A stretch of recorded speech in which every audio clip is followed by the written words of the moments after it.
তো তুমি কিভাবে বুঝবা কখন প্যারাবোলা হবে, কখন স্ট্রেট লাইন হবে, কখন হাইপারবোলা হবে? আমি তোমাকে একটা বুদ্ধি শিখাই দিই, আসো। মেডিকেল অ্যাডমিশন টেস্টে গ্রাফের ছবি এঁকে কিন্তু প্রশ্ন হয় না, গ্রাফের নাম দিয়ে প্রশ্ন হয়। যেমন ধরো কোনো জায়গায় হয়তো লেখা আছে যে স্থির অবস্থান থেকে সমতরণে চলমান বস্তুর অতিক্রান্ত দূরত্বের সাথে তোমার সময়ের যে গ্রাফ সেটি দেখতে কেমন হবে। অপশনে বাংলায় লেখা থাকবে সরল রেখা, হাইপারবোলা, প্যারাবোলা, হয়তো লেখা থাকবে এলিপস। তো তোমাকে দাগাইতে হবে সেখান থেকে যে এটার উত্তর হচ্ছে প্যারাবোলা। তো তুমি কিভাবে বুঝবা কখন প্যারাবোলা হবে, কখন স্ট্রেট লাইন হবে, কখন হাইপারবোলা হবে? আমি তোমাকে একটা বুদ্ধি শিখাই দিই, আসো। বুদ্ধিটা হচ্ছে, খেয়াল করো, আমরা এখন গ্রাফটা দেখব।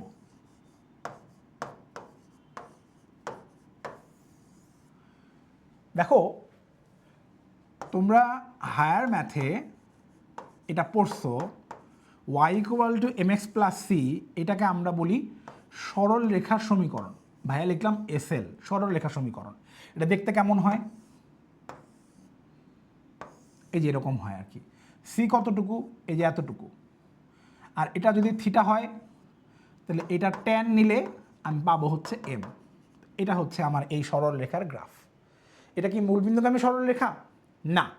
এটা কখন মূলবিন্দুগামী সরল রেখা হবে? যদি আমি সিকে 0 করে দেই, যদি আমি লিখি y ইকুয়াল টু mx, তখন এটা হবে এসএল টু অরিজিন, মানে মূলবিন্দুগামী সরল রেখা হবে, তাই না? মূলবিন্দু থেকে আসবে এটা। আবার চাইলে কিন্তু এটাকে এইভাবেও লেখা যায়, y সমানুপাতিক x। তো এইটা খেয়াল করো, আমার সমানুপাতিকের দুই পাশে পাওয়ার যদি 1 1 হয় তাহলে এইটা মূলবিন্দুগামী সরল রেখা।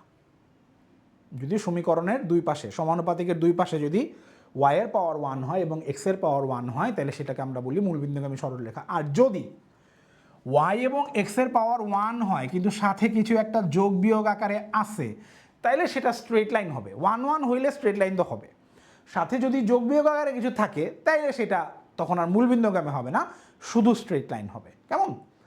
এইবার আমাদের এই জিনিসটা আমরা কনিক্সে পড়ি, Y square equal two 4x বা x square equal two 4ay।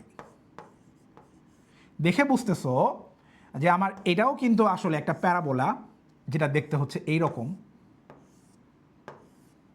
আবার এটাও একটা প্যারাবোলা, যেটা দেখতে হচ্ছে এই রকম। তাহলে আমি কি বুঝলাম? আমি বুঝলাম যে y এর, আবার এটাকে কিন্তু আমি চাইলে এইভাবে সমানুপাতিক আকারেও লিখতে পারি, এটাকে চাইলে আমি সমানুপাতিক আকারেও লিখতে পারি। আমি যেটা বুঝলাম যে সমানুপাতিকের এক পাশে যদি পাওয়ার 2 থাকে আর এক পাশে যদি পাওয়ার 1 থাকে, অথবা এক্স এর পাওয়ার 2 ওয়াই এর পাওয়ার 1, মূল কথা হচ্ছে 1 আর 2 ডিফারেন্ট হইতে হবে, 1 1 হওয়া যাবে না। যদি এরকম যদি হয় তাহলে সেটার গ্রাফকে আমরা বলবো হচ্ছে প্যারাবোলার গ্রাফ। প্যারাবোলার গ্রাফ কেমন? আচ্ছা, তো আমার প্যারাবোলা গেল। হাইপারবোলার গ্রাফটা আমরা আদর্শ গ্যাস চ্যাপ্টারে দেখি, বলের সূত্রের গ্রাফ হচ্ছে হাইপারবোলা। হাইপারবোলা কখন আসবে? আমরা কনিক্সে হাইপারবোলা পড়ছি, হাইপারবোলা সমীকরণ পড়ছি এইরকম, x square by a square minus y square by b square equal to 1। এইটাকে আমরা বলি হচ্ছে হাইপারবোলা, বলি না? বলো। নতুন একটা স্লাইড দিচ্ছি, দেখো বয়েলের সূত্রের গ্রাফ, এইটাকে আমাদের বইতে হাইপারবোলা বলছে, বাট এটা দেখতে তো হায়ার ম্যাথের হাইপারবোলার মতো লাগতেছে না। লাগতেছে? বলো তো। আমি এক কাজ করি, আমি পি আর ভিকে ধরে নেই এক্স আর ওয়াই, আর এই কনস্ট্যান্টকে ভাইয়া লিখি হচ্ছে কে, এটা ধ্রুবক। কেমন? তাহলে এক্স ওয়াই ইকুয়াল টু কে, এটা হচ্ছে একটা হাইপারবোলার ইকুয়েশন। কিভাবে? আমরা ছোটবেলায় এবি এর ফর্মুলা শিখছিলাম না? এবি, 4ab এর ফর্মুলা শিখছিলাম, মনে আছে? সেখান থেকে এবি এর ফর্মুলা শিখছিলাম, কি ছিল? a plus b whole square by 4, a minus b whole square by 4। তুমি ভালো করে খেয়াল করো, এই যে আমি যদি এই কেটাকে যদি নিচে নিয়ে আসি তাহলে আমি কি লিখতে পারবো না x plus y whole square by 4k? 4k লেখা যাবে 2√k হোল স্কোয়ার। আবার এখানে লিখতে পারবো x minus y whole square divided by 4k, এটাকে লিখতে পারবো না 2√k হোল স্কোয়ার সমান সমান 1। এখন আমি এই এক্স প্লাস ওয়াই হোল স্কোয়ারকে আমি বলবো বড় হাতের এক্স, তো এটা হয়ে গেলো এক্স স্কোয়ার। আর 2√k হোল স্কোয়ারকে আমি বলবো এ, তাহলে এটা হয়ে গেল এ স্কোয়ার। আবার এক্স মাইনাস ওয়াইকে আমি বললাম বড় হাতের ওয়াই, তাহলে এটা হয়ে গেল ওয়াই স্কোয়ার। আর নিচেরটা হয়ে গেল তোমার ধরো বি স্কোয়ার ধরলাম। তাহলে আমি কিন্তু বলতে পারি আমার এইটা একটা হাইপারবোলা, রাইট? এই জন্যই আমরা বলি যে বয়েলের সূত্রের গ্রাফ একটা হাইপারবোলা। তো আমরা এটা তো ব্যাখ্যাটা বুঝলাম, আমরা জিনিসটা দেখে চিনব কীভাবে? যদি আমরা দেখি আমার সমীকরণটা এইরকম আছে বা এইরকম আছে, মানে হচ্ছে এক পাশে ওপরে 1 আরেক পাশে নিচে 1, এক পাশে ওপরে 1 আরেক পাশে নিচে 1, যদি এইরকম থাকে তাইলে আমরা তার গ্রাফকে বলবো হাইপারবোলার গ্রাফ। ঠিক আছে, আসো আমরা এই পুরো জিনিসটাকে এইবার একটা পাতায় সামারি করে ফেলি। সামারিটা কীরকম? যে আমার এক্স এবং ওয়াই এর পাওয়ার যদি 1 1 হয় তাইলে সেটার গ্রাফ দেখতে হবে স্ট্রেট লাইন এবং সেটা অরিজিন হয়ে যাবে। যদি পাওয়ার 1 2 অর 2 1 হয় তাহলে সেটা হবে প্যারাবোলা। যে ভাইয়া অন্য পাওয়ার হলে কি করব? আমাদের আপাতত সেটুকু দরকার নেই, আমাদের ইন্টারমিডিয়েটের বইতে ফিজিক্সে যা যা আছে সেগুলো এটা দিয়ে হয়ে যাবে। আর যদি এরকম হয় 1 আর একটা হচ্ছে নিচে 1 যদি হয়, মানে ব্যস্তানুপাতিক সম্পর্ক যদি হয়, তাহলে সেটা সম্পর্ক কি, সেটা দেখতে কেমন হবে? হাইপারবোলা। ভালো কথা, অনেক সময় থাকে এরকম যে গ্রাফের মধ্যে হাইপারবোলা প্যারাবোলা দুইটাই তো আসলে একটা বক্ররেখা, তাই না? অনেক সময় দেখে বোঝা যায় না কোনটা হাইপারবোলা কোনটা প্যারাবোলা। যে ভাইয়া আমরা তো দেখছি প্যারাবোলা হচ্ছে এরকম একদিকে বাড়ে, আর হাইপারবোলা দেখছি ভাই আমরা এরকম হয় দুই দিকে বাড়ে। দেখছি না? হায়ার ম্যাথে দেখছো। ফিজিক্সে তোমার শুধুমাত্র প্রথম চতুর্ভাগেই হাইপারবোলাটা আঁকা থাকবে, বাদবাকি চতুর্ভাগের হাইপারবোলা বাদ দিয়ে দিবে। ঠিক আছে? ফিজিক্সে প্রথম চতুর্ভাগে, কারণ ফিজিক্সে আমরা যে সমস্ত প্যারামিটার নিয়ে কাজ করি, ধরো ফিজিক্সে আমাদের এই বরাবর যাচ্ছে সময়, এই বরাবর যাচ্ছে বেগ, তাহলে আমাদের সময় তো কখনো নেগেটিভ হতে পারে না, পারে? তার মানে আমরা গ্রাফের বাম দিকে কখনো আসবো না। আবার আমরা নেগেটিভ বেগ নিয়ে কাজ করবো না, তাহলে আমরা বেগের নেগেটিভ মানে হচ্ছে নিচের দিকে আমরা যাবো না, তাহলে আমাদের বাকি থেকে কোনটুকু? প্রথমটুকু। তাহলে আমরা হাইপারবোলার যে গ্রাফটা ফিজিক্স আর কেমিস্ট্রিতে পাবো সেটা হায়ার ম্যাথের মতো পাবো না, আমরা হয়তো এরকম পাবো। গ্রাফটা হয়তো এরকম ছিল, আমাদের এই পার্টটা বাদ দিয়ে দিবে, কারণ হায়ার ম্যাথে নেগেটিভ আছে কিন্তু ফিজিক্স আর কেমিস্ট্রিতে নেগেটিভ প্রেশার বা নেগেটিভ ভলিউম বলে কিছু নাই, তো আমরা এই পার্টটা বাদ দিব, আমাদের গ্রাফ থাকবে কিন্তু এতটুকু। তো দেখে বুঝতে হবে যে এটাই হাইপারবোলা। দেখে বুঝবা কীভাবে? প্যারাবোলা মূলবিন্দুকে বা অরিজিনকে টাচ করে গেলেও যাইতে পারে, হাইপারবোলা জীবনও টাচ করবে না। হাইপারবোলা আমাদের বইয়ে যে হাইপারবোলাগুলো আছে সেগুলো মূলবিন্দু থেকে অনেক দূরে থাকবে, আর প্যারাবোলাগুলো দেখতে এরকম হবে, এরকম হবে আর কি। কেমন? তো এই হচ্ছে গ্রাফ মনে রাখার উপায়। এখন পরীক্ষায় প্রশ্ন কিভাবে আসবে আমরা একটু এটা যাচাই করি, পরীক্ষায় প্রশ্ন কিভাবে আসবে। যেমন আপনাকে এভাবে বলবে v = u + at, খেয়াল করো v = u + at, এই সমীকরণে, তার মানে তোমাকে সমীকরণটা বলে দিবে, কিন্তু এই সমীকরণে v বনাম t এর গ্রাফ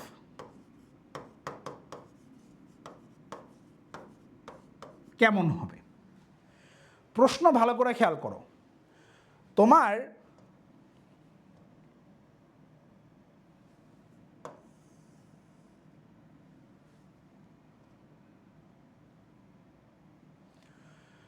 কি বনাম কিসের গ্রাফ এটা খেয়াল রাখতে হবে, এটা অনুযায়ী তোমার উত্তর আসবে। কিন্তু গ্রাফটা তুমি কার মধ্যে আঁকাচ্ছ? ভি বনাম টি যখন বলবে তুমি মনে মনে আওড়াবা ওয়াই বনাম এক্স, এটাকে মনে মনে তুমি আওড়াবা।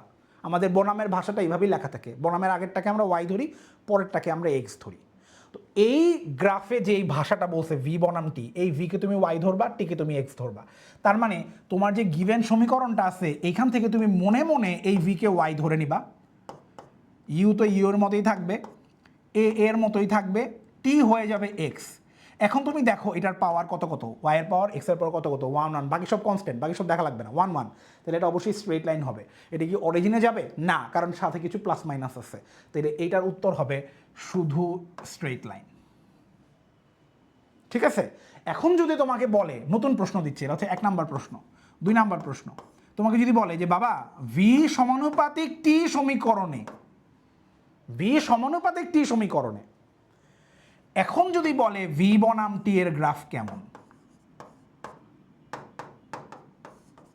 তুমি খেয়াল করে দেখো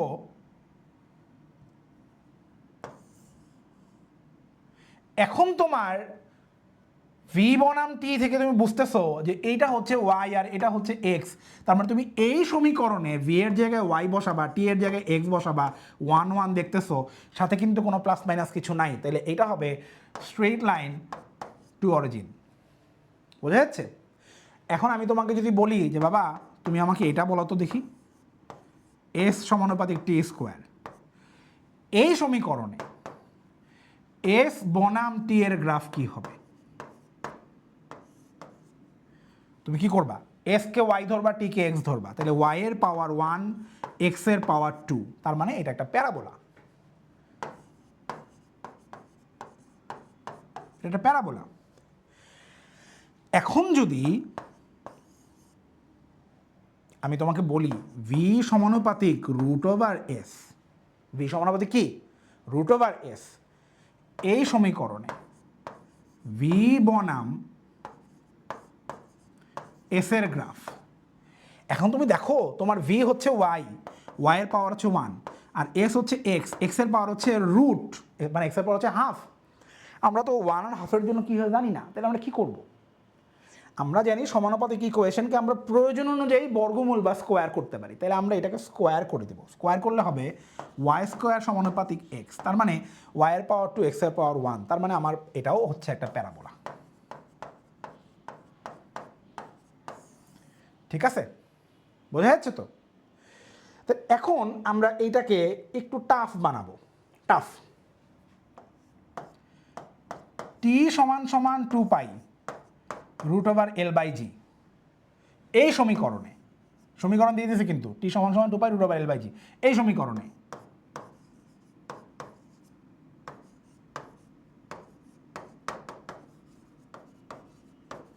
টি বনাম রুট এল এর গ্রাফ, তাহলে যে বনামের আগে সে ওয়াই, যে বনামের পরে মানে রুট ওভার এল সে হচ্ছে এক্স। ঠিক আছে? তাহলে টি এর জায়গায় হচ্ছে ওয়াই বসাবা, 2 পাই এর মতো থাকবে, রুট ওভার জি এর মতো থাকবে, রুট ওভার এল এর জায়গায় তখন আসবে এক্স। বাকিগুলা কিন্তু কনস্ট্যান্ট, বাকিগুলোর পাওয়ার তুমি দেখবা না, তুমি দেখবা ওয়াই এর এক্স এর পাওয়ার, ওয়াই এর পাওয়ার কিন্তু 1, এক্স এর পাওয়ার কিন্তু 1, তাহলে এটা কি? এটা আসলে স্ট্রেট লাইন, সাথে কি প্লাস মাইনাস কিছু আছে? নাই, এটা একটা স্ট্রেট লাইন টু অরিজিন। বোঝা যাচ্ছে? এখন এইটাই যদি আমি বলতাম যে বাবা আমার টি বনাম এল না, আমার টি বনাম রুট ওভার এল না, আমার টি বনাম এল এর গ্রাফ লাগবে, এখন কিন্তু আমি টি কে ধরতাম ওয়াই আর এল কে ধরতাম হচ্ছে এক্স, তার মানে এটা হয়ে যেত ওয়াই, এটা 2 পাই, নিচেরটা হচ্ছে রুট ওভার জি, উপরে রুট ওভার এল হয়ে যেত রুট ওভার এক্স। বুঝতেই পারতেছো আমার এই পাওয়ারটা হাফ আমি চিনি না, তো আমি উভয় পক্ষে বর্গ করে দিব, তাহলে এটা হবে 2, এই 2 পাই কী হবে আমার দেখার দরকার নেই, কারণ এটার পাওয়ার নিয়ে আমার চিন্তা করার দরকার নেই, নিচেরটা কী হবে আমার দেখার দরকার নেই, এটার পাওয়ার নিয়ে আমার চিন্তা করার কিছু নাই, উপরেরটা হবে হচ্ছে এক্স এর পাওয়ার 1, তাহলে এখন কিন্তু এটা একটা প্যারাবোলা, তার মানে এটার উত্তর হবে প্যারাবোলা। কার গ্রাফ? টি বনাম এল এর গ্রাফ। বুঝতে পারছো? এই ক্লাসটা যখন তোমরা দেখতে পাচ্ছ, আমাকে এইটা মহাকর্ষ চ্যাপ্টারের একটা ইকুয়েশন আমি লিখলাম, এইটা থেকে তুমি আমাকে 2টা গ্রাফ বলবা, 2টা গ্রাফ, জি বনাম আর এর গ্রাফ, জি বনাম রুট ওভার আর এর গ্রাফ, এই 2টার উত্তর আমাকে কমেন্টে জানাবা। ঠিক আছে? তাহলে এই আমাদের বইয়ে যত গ্রাফ আছে আমরা সবগুলা কভার করে ফেলছি, আমাদের গ্রাফ নিয়ে আর কোনো প্রবলেম আশা করি থাকার কথা না।